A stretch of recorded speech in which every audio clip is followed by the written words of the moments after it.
Bismillahirrahmanirrahim. Assalamualaikum warahmatullahi wabarakatuh. Alhamdulillahirabbil alamin wa bihi nasta'inu ala umuri dunya waddin. Wassalatu wassalamu ala asyrafil anbiya'i wal mursalin sayyidina Muhammad wa ala alihi wa sahbihi ajmain. Rabbi shrah li sadri wa yassir li amri wahlul 'uqdatam min lisani yafqahu qawli. Halo, Ananda grade 7, solih dan solihah. Wah, Masya Allah, sekarang sudah kelas 7 ya. Tentunya Ustazah ingin mengucapkan selamat terlebih dahulu kepada Ananda soleh dan solihah semua, karena telah menyelesaikan pendidikannya di jenjang sekolah dasar, dan pada hari ini sudah dinyatakan sebagai siswa SMP IT Askia.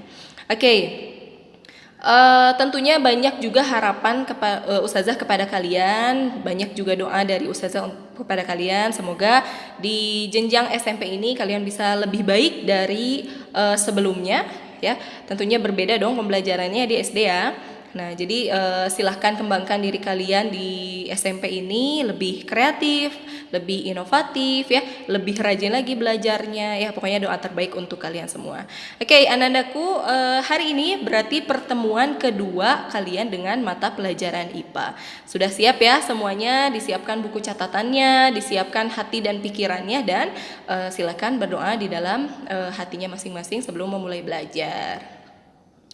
Baik, Ustazah sebelumnya mungkin sudah dijelaskan oleh Ustaz Seno ya, tapi Ustazah akan memperkenalkan diri lagi. Oke, untuk mata pelajaran IPA itu kalian akan bertemu dengan dua guru, nah atau kita sebutnya sekarang mentor. Nah, jadi kemarin kalian sudah bertemu dengan Ustaz Seno di materi besaran dan satuan. Nah, sekarang kalian akan belajar dengan Ustazah ya. Perkenalkan, nama Ustazah Adibah Yasmin, Ustazah wali kelas 7C dan sekaligus juga menjadi guru mata pelajaran IPA di semua grade ya. Bisa panggil Ustazah Adibah, di sini ada nomor handphone juga. Jadi silahkan yang mau berkonsultasi mengenai materi pelajaran dipersilahkan. Namun untuk kegiatan pembelajaran sesi tanya jawab bisa tetap melalui grup WA dengan wali kelasnya. Oke ya. Yang butuh email dan nomor handphone Ustazah silahkan di save. Oke. Nah, pada hari ini itu berbeda dengan materi sebelumnya. Kita masuk bab yang kedua. Nah, bab yang kedua ini kita materinya biologi. Kalau kemarin kalian belajar fisika, nah sekarang biologi ya. Oke, materinya adalah sistem klasifikasi makhluk hidup. Apa tuh klasifikasi itu apa sih ya?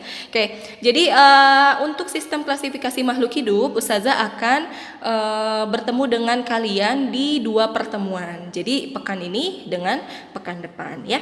Oke, kita mulai saja. Nah, tujuan pembelajarannya yang diharapkan dari Ustazah, kalian harus, yang pertama harus bisa membedakan antara makhluk hidup dengan yang tidak hidup, benda yang tidak hidup ya. Nah, yang kedua menjelaskan ciri-ciri makhluk hidup. Yang ketiga mengidentifikasi variasi pada makhluk hidup, dan yang terakhir menjelaskan sistem klasifikasi makhluk hidup. Oke. Nah, pertama Ustazah mau mengajak kalian untuk memperhatikan gambar ini terlebih dahulu. Coba diamati nih, ini gambar apaan sih gitu ya. Coba silahkan diamati. Nah, dan tolong bantu Ustazah kalian sebutkan apa sih benda mati di dalam gambar ini. Oke, bisa menyebutkan? Dan coba sebutkan sekarang apa saja benda hidup di dalam gambar ini. Ya, sudah bisa menyebutkan?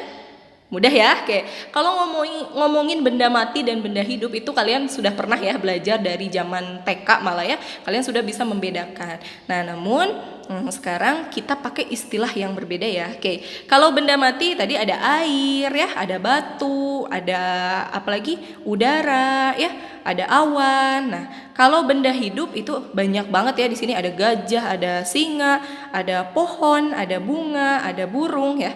Oke. Nah, ini gambar pohon ya. Nah, gambar pohon ini, nah ini berarti masuknya kelompok benda hidup, atau kita sebutnya dengan kelompok biotik ya. Oke, diulang bareng-bareng ya, biotik.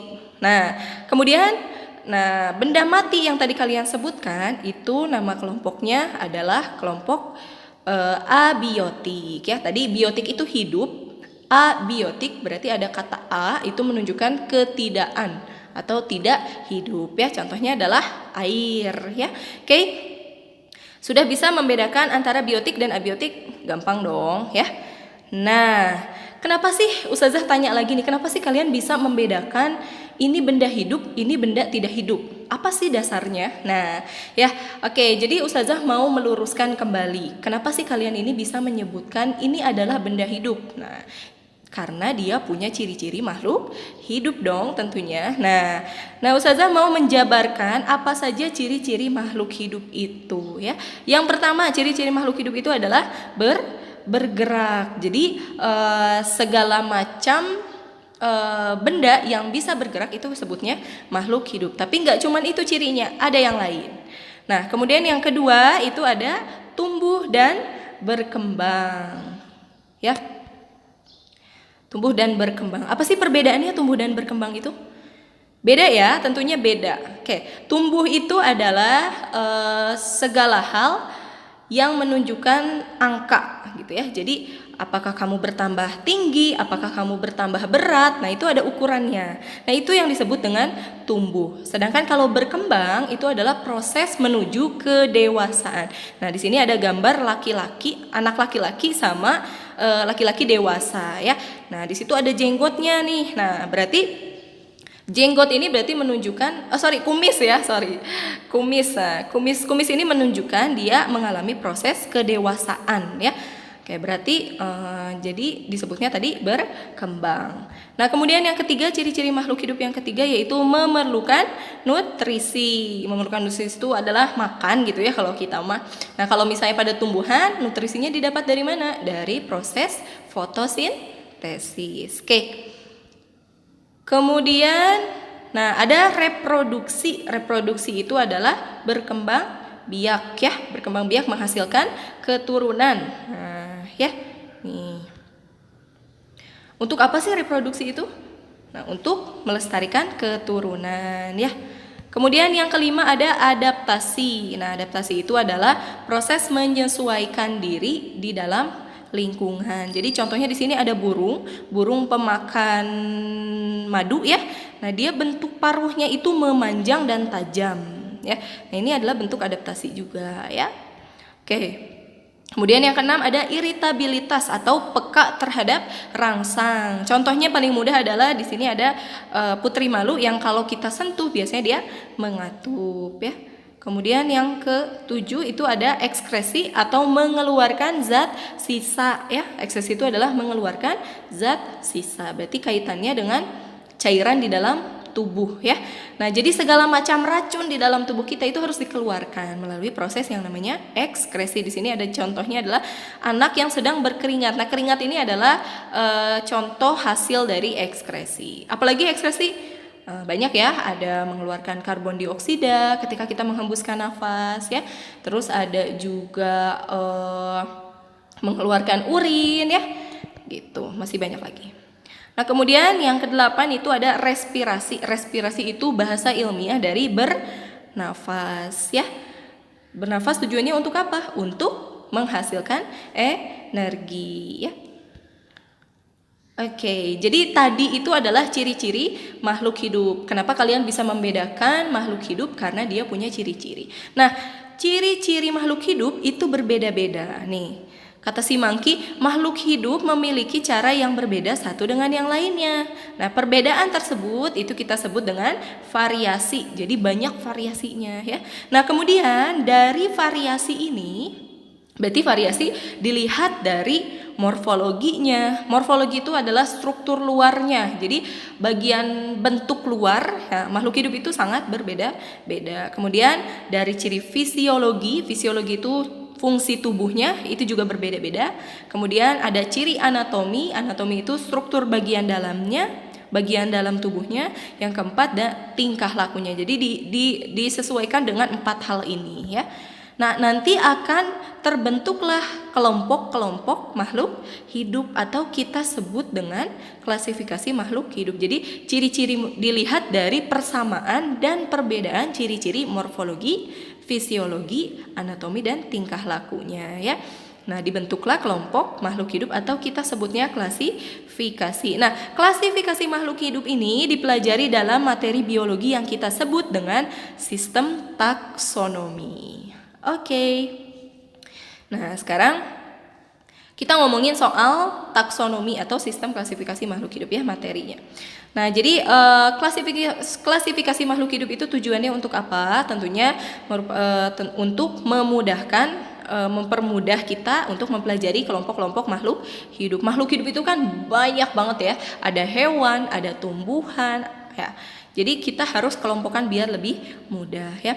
Kemudian ilmunya tadi yang mempelajarinya kita sebut dengan taksonomi ya.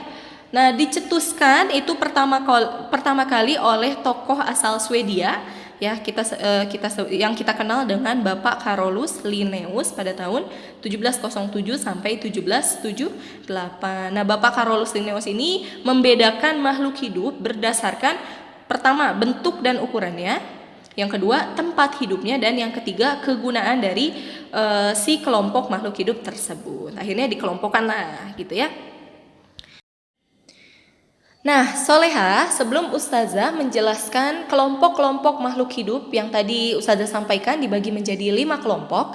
Nah, Ustazah ingin kalian mengetahui terlebih dahulu bagaimana tata cara penulisan makhluk hidupnya gitu ya, atau bagaimana tata cara penulisan spesiesnya. Nah, jadi ada syarat-syaratnya nih kalau di biologi ya. Nah, tata cara penulisan makhluk hidup itu atau spesies itu kita sebutkan dengan teknik penulisan binomial nomenklatur ya. Bi kalau dalam istilah biologi itu menunjukkan sesuatu yang bersifat ganda atau dua atau double gitu ya. Nah, jadi binomial nomenklatur itu adalah tata cara penulisan spesies yang terdiri dari 2 suku kata. Jadi ada 2 kata ya. Nah, kata yang pertama itu menunjukkan marga dari makhluk tersebut, makhluk hidup tersebut ya, atau genusnya. Nah, biasanya ditandai dengan huruf awal dari kata tersebut itu kapital ya. Nah, kemudian suku kata yang kedua itu semuanya harus ditulis secara huruf kecil, ditulis dengan menggunakan huruf kecil. Nah, syarat selanjutnya adalah tulisan itu ketika kita tulis secara ini maksudnya tidak langsung ya, atau diketik gitu ya. Nah, ketika diketik di komputer itu tulisannya harus dicetak miring. Nah, kemudian syarat yang kedua, kalau kita tulis secara langsung atau kita tulis secara manual, nah tulisannya itu harus digaris bawahi. Jadi tidak dicetak miring tapi digaris bawahi kalau kita tulis secara langsung. Oke, langsung saja Ustazah mau memberikan contohnya. Nah, ini ada contoh bahasa Latin dari manusia dan jagung ya. Manusia di sini bahasa Latinnya adalah Homo sapiens ya. Oke, ini Ustazah tulis garis bawah. Di sini ditulis secara garis bawah. Kemudian huruf pertama itu semua harus ditulis secara besar menggunakan huruf besar. Nah, di suku kata pertama ya. Suku kata kedua itu huruf pertamanya itu nggak usah ditulis besar, jadi kecil aja gitu ya. Nah, kalau ini digaris bawahi berarti ini ditulis secara langsung ya atau manual. Oke, paham ya? Nah, kemudian yang ini tidak digaris bawahi tapi dicetak miring. Berarti nah ini untuk tata cara penulisan ketika kita mengetik gitu ya. Nah, begitupun dengan yang ini ya. Seperti itu ya. Nah, kemudian tadi kata pertama, nah berarti kita tahu nih manusia itu marganya, genusnya itu adalah Homo ya. Kemudian spesiesnya atau jenisnya itu berarti sapiens gitu ya. Oke, sekarang dilanjutkan dengan tadi Ustazah mau menjelaskan tentang 5 kelompok kingdom yang dibagi menjadi 5 kelompok gitu ya. Kelompok-kelompok makhluk hidup yang dibagi menjadi 5 kelompok. Nah, dikelompokkan berdasarkan kingdomnya, dibentuklah kerajaan makhluk hidupnya gitu ya. Nah, kerajaan makhluk hidupnya itu kita bagi menjadi 5 kelompok ya. Ini berdasarkan klasifikasi Whittaker. Jadi ada banyak bentuk klasifikasi itu ada banyak ya. Nah, ini Ustazah yang ambil yang paling umum ya, yaitu yang Whittaker. Nah, kelompok 5 kingdom ini yang pertama diawali dengan nama kelompoknya itu adalah Monera ya. Yang kedua ada Protista, yang ketiga ada Fungi, yang keempat ada Plantae atau tumbuhan, yang kelima ada kelompok Animalia atau hewan ya. Nah, silakan ini wajib dicatat di buku kalian karena kita akan belajar semua kelompok makhluk hidup yang ada di sini. Biar nggak bingung nih siapa aja sih nama gengnya itu, nama kelompoknya ya. Oke, jadi silakan ditulis. Jadi ada Monera, Protista, Fungi, Plantae dan Animalia. Dan nanti kita kan akan bahas satu-satu ya. Jadi Ustazah harap kalian nanti menuliskan masing-masing kelompoknya lagi. Jadi kalau Monera misalnya di sini ada kelompok apa gitu ya. Nah, kemudian yang Protista nanti ada apa gitu ya. Yang tumbuhan ada berapa. Nah, itu silahkan nanti kalian pelajari sambil tulis sambil mempelajarinya ya. Oke, sekarang kita lanjutkan, langsung saja kita masuk ke kelompok yang pertama, yaitu kelompok Monera. Oke, Kingdom Monera. Kerajaan Monera. Oke, ciri-cirinya. Wah, ini bahasanya kompleks banget ya. Yang pertama ada prokariotik, kemudian yang kedua ada uniseluler atau uniseluler koloni, yang ketiga ada yang menguntungkan. Nah, kelompok Monera ini ada yang menguntungkan, ada juga kelompok yang merugikan ya. Nah, contoh dari kelompok Monera, nah silahkan ditulis nih tadi ke catatannya. Kelompoknya yang pertama itu ada bakteri dan alga biru, namanya alga biru ya. Oke, kemudian Ustazah akan jelaskan dulu ini apa sih prokariotik itu gitu ya. Nah, prokariotik itu adalah kelompok makhluk hidup yang dia ini tidak memiliki dinding inti sel. Jadi di dalam makhluk hidup itu semuanya punya sel ya. Ada struktur terkecilnya. Nah, struktur terkecilnya ini kita sebut dengan sel. Nah, ini ada istilah uniseluler. Uni itu adalah satu, seluler itu adalah sel. Jadi kalau uniseluler, oh berarti jumlah selnya hanya satu ya. Ini contohnya, ini contoh bakteri, gambar bakteri ya. Dia selnya cuma satu, ini aja ya. Ini uniseluler. Dan koloni itu dia hidupnya berkelompok. Jadi biasanya kalau kalian lihat di mikroskop, bakteri itu biasanya dia nggak cuma satu aja gitu yang bentuknya seperti ini, tapi banyak, kapsulnya tuh banyak. Ini kan bentuknya kayak kapsul ya. Nah, kemudian tadi ada istilah prokariotik. Prokariotik itu adalah tadi. Nah, di dalam selnya itu ada bagian yang penting yang mengatur seluruh aktivitas makhluk hidup tersebut. Nah, bagian selnya itu kita sebut dengan inti sel. Oke ya, ini kita sebut inti sel misalnya ya. Nah, inti sel karena dia penting banget jadi harus ada yang melapisi gitu ya. Nah, dinding yang melapisinya itu dibagi menjadi dua kelompok. Dilihat dari kelompok ini dilihat dari yang punya sama yang nggak punya dinding inti selnya atau membran inti sel ya.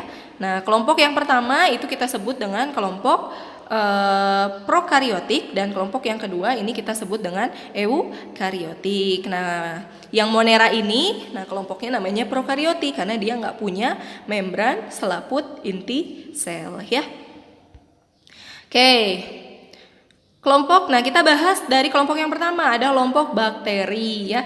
Kelompok bakteri, nah tadi Ustazah sudah jelaskan ada yang menguntungkan, ada yang merugikan. Nah, sekarang kita bahas dulu kelompok bakteri yang menguntungkan. Di sini contohnya aja langsung, ada bakteri pembuat nata de coco ya. Nah, bakterinya namanya Acetobacter psilinum. Nah, ini harus dihafalkan ya.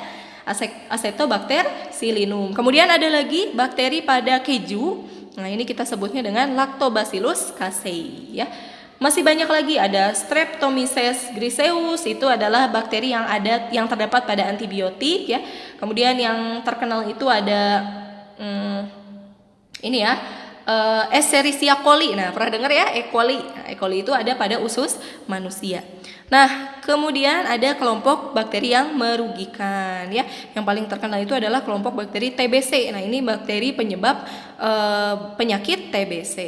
Nama bakterinya Mycobacterium tuberculosis. tuberkulosa ya. Kemudian ada bakteri penyebab tipus. Nah, ini nama bakterinya adalah Salmonella typhosa. Biasanya bakteri ini ada di dalam usus manusia. Nah, yang menyebabkan penyakit tipes. Oke, itu kelompok bakteri. Sekarang kita masuk ke kelompok alga biru ya.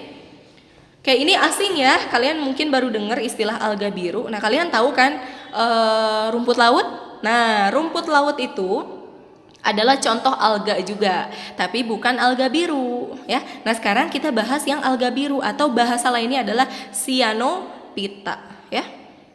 Oke. Nah, kelompok cyanophyta ini langsung aja ke contohnya ya. Dia punya pigmennya namanya pigmen biru ya. Pigmen warna hijau dan warna biru ya. Makanya dia disebutnya alga biru gitu ya. Nah, kemudian ini yang pertama, ini ini adalah alga biru yang menguntungkan, dikenal dengan Anabaena azolae. Nah, biasanya dia fungsinya adalah mengikat nitrogen ya. Nah, membantu, berarti fungsinya menguntungkan ya. Nah, kemudian ada spirulina, pernah dengar spirulina? Pernah ya? Nah, bentuknya seperti spiral, makanya namanya spirulina. Dan ada juga Nostoc sp ya. Nah, jadi ketiga kelompok alga biru ini dia punya fungsi sebagai pengikat nitrogen. Jadi fungsinya dia menguntungkan. Oke. Ustazah, yang merugikannya mana? Nah, kelompok kelompok alga biru yang ini ketika dia tumbuh secara besar-besaran gitu ya. Nah, dia kan tumbuhnya di dalam air ya, dia adanya di dalam air. Nah, ketika dia mengalami blooming itu adalah pertumbuhan yang pesat gitu ya, dia akan menumpuk dan menutupi permukaan air. Nah, ini merugikan kelompok hewan dan tumbuhan yang ada di bawah air gitu ya. Nah, kemudian yang kedua itu tadi ada Monera. Sekarang kita masuk ke kelompok Protista. Oke ya, Protista ini Ustazah akan jelaskan ciri-cirinya dulu. Yang pertama, dia ada yang prokariotik, ada yang eukariotik. Berarti ada yang punya membran inti, ada yang tidak punya membran inti. Kemudian yang kedua, dia itu uniseluler, tapi ada juga yang multiseluler. Namun kebanyakan dia uniseluler atau jumlahnya dia selnya itu adalah 1 gitu ya. Nah, kemudian yang ketiga itu hidup di air tawar atau air laut kebanyakan ya. Nah, contohnya adalah silahkan ditulis, ada kelompok alga atau ganggang ya. Kalau tadi alga biru, nah ini alga yang lainnya ya. Ada kelompok alga dan ada kelompok protozoa ya. Oke, lanjut. Nah, kita bahas dulu tentang kelompok alga atau ganggang. Tadi ada alga biru, nah sekarang ada alga hijau saja. Nah, sebut alga hijau karena dia punya pigmen atau zat warna di dalam tubuhnya itu warnanya hijau. Nah, nama kelompoknya kita sebut Chlorophyta. Ya, Chlorophyta itu contohnya banyak banget. Kalau di sini ada Chlorella gitu ya, ada Schenedesmus. Wah, banyak deh, harus dihafal ya. Oke, jadi kalian cukup aja tahu, oh ini alga hijau karena dia punya pigmen warna hijau. Kemudian yang tadi ya ada bukan spirulina, kalau yang ini spirogyra. Nah, kemudian ada alga emas. Nah, alga emas berarti dia punya pigmen warna emas. Ketika dia berada di tempat gelap, biasanya dia berwarna emas ya. Atau kalau kalian pernah jalan-jalan ke pantai, nah di pinggiran pantainya itu biasanya di tepi pantai kamu jalan-jalan nih, pasirnya tuh biasanya kalau malam-malam dia kedip-kedip. Nah, yang kedip-kedip ini adalah alga yang nggak bisa dilihat secara langsung, tapi kalau dia jumlahnya banyak itu kelihatan. Jadi dilihatnya di bawah mikroskop. Semuanya kalau uniseluler itu semuanya harus dilihat di bawah mikroskop. Oke? Nah, kemudian ada alga coklat. Nah, nama kelompoknya adalah Phaeophyta. Ada alga merah. Nah, ini alga merah ini yang biasa kalian konsumsi, pembuat agar-agar ya. Nah, rumput laut, nah itu adalah alga merah. Awalnya itu warnanya merah ya. Kemudian dia karena mengalami proses kimiawi dan lain-lain, akhirnya dia jadi rumput laut. Oke, selanjutnya kita akan membahas kelompok protozoa. Tadi kita sudah bahas kelompok alga ya, masih ngomongin protista. Nah, sekarang ada protozoa. Nah, protozoa ini dibedakan berdasarkan alat geraknya. Nah, ya, yang pertama kelompok protozoa yang dia itu bergerak dengan menggunakan kaki semu. Kaki semu itu apa sih? Jadi dia punya kaki tapi seolah-olah kayak bukan kaki gitu ya. Makanya kita sebutnya semu ya. Atau alat geraknya kita sebut dengan pseudopodia ya. Nah, ini contohnya nama kelompoknya adalah rhizopoda. Rhizo itu akar. Jadi dia alat geraknya seperti akar ya. Ini kalau diperhatikan. Nah, ini kayak akar ya.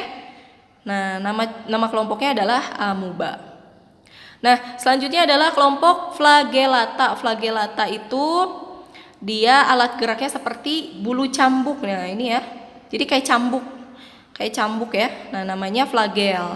Makanya nama kelompoknya flagellata. Di sini contohnya adalah Euglena viridis.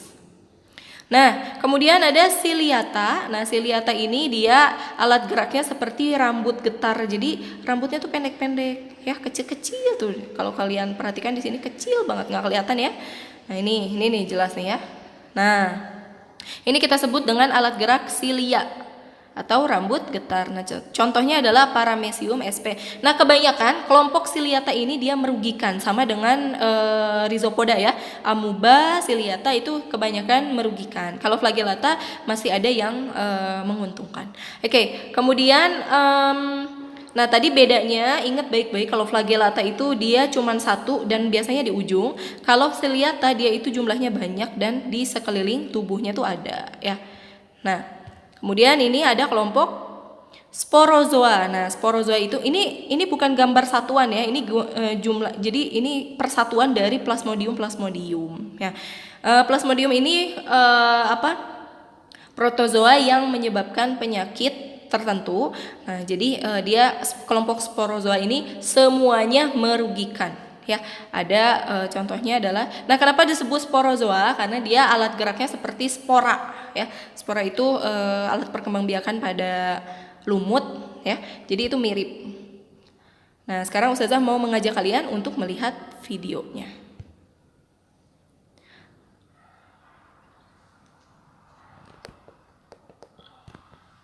Nah, ini adalah contoh rhizopoda, ya. Ini kelompok amuba. Jadi dia ceritanya mau makan.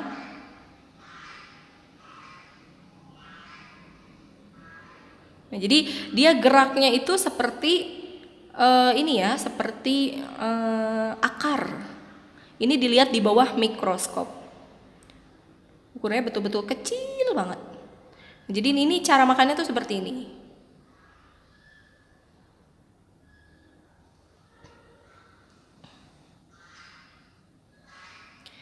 Oke, itu tadi kelompok rhizopoda. Selanjutnya ini adalah kelompok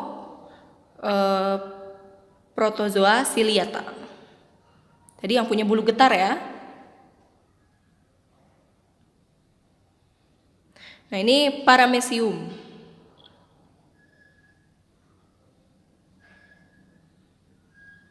Nah, ya, ini ukurannya kecil, cuman di zoom. Nah, bisa dilihat itu pinggirnya di sekujur tubuhnya itu ada bulu-bulu halus yang bergetar ya, bukan di dalamnya ya, di luarnya itu ada bulu-bulu halus yang bergetar. Nah, itu kita sebut dengan ciliata. Ustazah, itu yang di kelilingnya apa? Itu yang di sekelilingnya juga masih sama, itu masih kelompok protozoa ya. Cuman ini difokuskannya ke satu.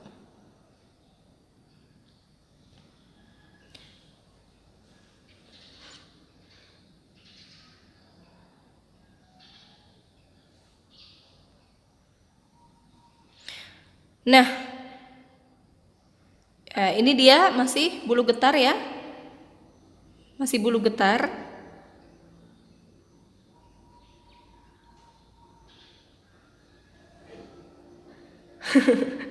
Sedikit geli ya. Nah, itu kenapa sih Ustazah nempel gitu? Nah, itu mereka sedang berkembang biak. Jadi ceritanya jadi dia berkembang biaknya seperti itu. Jadi dia membelah tubuhnya itu otomatis terbagi dua. Nah, kemudian dia terpisah. Nah, karena nggak bisa lihat di mikroskop langsung ya, jadi Ustazah aja kalian untuk melihat ini saja. Nah, ini masih ciliata ya. Ustazah, ini adanya di mana? Biasanya adanya di air, tapi airnya air tawar dan biasanya air-air kotor ya. Di air-air comberan gitu ya. Biasanya air-air yang menggenang. Nah, ini. adanya. Karena dia merugikan ya. Geli ya bentuknya ya. Ini masih ciliata.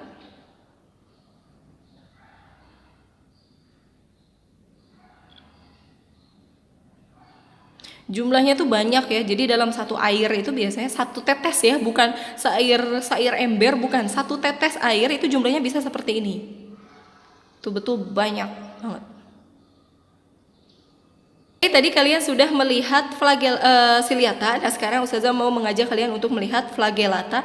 Nah, lihat ya, ini Euglena viridis. Jadi flagellata itu dia hanya di ujung aja dan jumlahnya hanya satu gitu. Beda dengan ciliata tadi. Nah, ini flagellata. Ini adalah kelompok Euglena viridis. Kenapa warnanya hijau? Karena dia itu punya pigmen hijau juga. Jadi bisa berfotosintesis. Tuh ya, jadi kelihatan ya di ujung dia kecil. Nah, udah itu aja. Tuh. Ya. Dan biasanya ukurannya lebih besar. Oke, soleh-soleha, sekarang kita akan masuk ke kelompok fungi ya. Kelompok fungi atau bahasa yang kita kenal itu adalah jamur. Nah, jamur ini sudah banyak yang ukurannya besar. Kalau tadi semuanya harus kecil, uniseluler dan harus dilihat di bawah mikroskop. Nah, kalau sekarang ada kelompok yang bisa dilihat langsung, ada kelompok yang bisa yang harus dilihat di bawah mikroskop. Nah, ciri-ciri dari jamur adalah eukariotik, berarti dia punya membran inti sel. Kemudian kebanyakan multiseluler. Nah, semakin banyak selnya, biasanya ukuran tubuhnya itu semakin besar, jadi semakin bisa dilihat. Nah, kemudian yang ketiga, dia cara mendapatkannya makanannya itu dengan cara saprofit atau parasit ya. Parasit itu merugikan. Saprofit itu ada dua ya, bisa mengambil dari hewan atau tumbuhan yang sudah mati gitu ya. Nah, kemudian kelompok dari fungi itu dibagi menjadi 4 divisi, istilahnya divisi ya. Jadi ada Ascomycotina, Zygomycotina, Basidiomycotina dan Deuteromycotina. Harus dihafal ya. Oke. Nah, ini yang pertama ada divisi Zygomycotina. Ini adalah contoh jamur pada jamur pada tempe ya. Nah, ini kalau dilihat di bawah mikroskop seperti ini ya. Namanya adalah Rhizopus stolonifer. Oke, kemudian ada kelompok jamur Ascomycotina. Nah, ini contohnya adalah Neurospora, jamur pada pada oncom ya. Nah, itu di bawah mikroskop itu bisa dilihat, ini gambar yang hitamnya, ini yang di mikroskop, ini yang kita lihat langsung ya. Jamurnya. Ustazah, kok itu kelihatan sih oleh mata kita? Nah, ini adalah bentuk koloninya. Jadi kalau sudah bergabung, dia membentuk ukuran yang besar dan bisa dilihat oleh mata kita. Nah, kemudian ini sudah kelompok jamur yang ukuran besar ya. Ada kelompok Basidiomycotina. Biasanya kelompok jamur yang bisa kita konsumsi ada di sini. Ada jamur kancing, ada jamur kuping ya. Nah, kemudian ada kelompok jamur Deuteromycotina. Nah, kelompok jamur Deuteromycotina ini biasanya kelompok jamur yang banyaknya itu adalah merugikan. Contohnya di sini adalah jamur Epidermophyton ya. Nah, kelompok jamur ini tadi sekali lagi merugikan, menyebabkan kapalan pada kaki atau bahasa gaulnya itu rorombehen ya. Nah, ini karena kelompok jamur ini. Nah, ini gambarnya di bawah mikroskop. Oke, alhamdulillah pertemuan pertama kita selesai. Wah, masya Allah banyak banget ya. Tapi sangat menyenangkan, waktunya nggak kerasa. Nah, ada pertanyaan? Yang mau ada pertanyaan silahkan diajukan. Bisa di Google Classroom, bisa Ustazah respon langsung di Google Classroom, atau bisa bertanya melalui wali kelasnya di grup WhatsApp. Nah, tapi tidak diperkenankan untuk bertanya langsung kepada Ustazah. Jadi harus melewati maksudnya WA ke Ustazah gitu, jangan ya. Jadi silahkan ditanyakan melalui wali kelas, atau kalau pengen langsung bisa di Google Classroom. Insyaallah Ustazah akan menjawab ya. Oke. Oke, itu udah ngantuk nih ceritanya ya. Oke, itu saja pertemuan pertama kita tentang kelompok sistem klasifikasi makhluk hidup. Alhamdulillah banyak banget ilmu baru yang didapat ya tentunya. Semoga bermanfaat, semakin semangat Dan terima kasih sudah menyimak. Mohon maaf apabila masih banyak kekurangan dari Ustazah. Ilmu bukan hanya didapat dari Ustazah, tapi dari yang lain juga. Jadi kalau kalian masih penasaran bisa searching Google gitu kan ya, atau bisa tanya ibunya mungkin yang guru biologi gitu, boleh sambil tanya-tanya. Jadi bebas lah ya, silakan explore ilmunya. Oke, itu saja dari Ustazah. Terima kasih. Sampai bertemu di pertemuan berikutnya, berarti masih di sistem klasifikasi makhluk hidup. Kita akan membahas kelompok hewan dan kelompok tumbuhan. Terima kasih. Wassalamualaikum warahmatullahi wabarakatuh.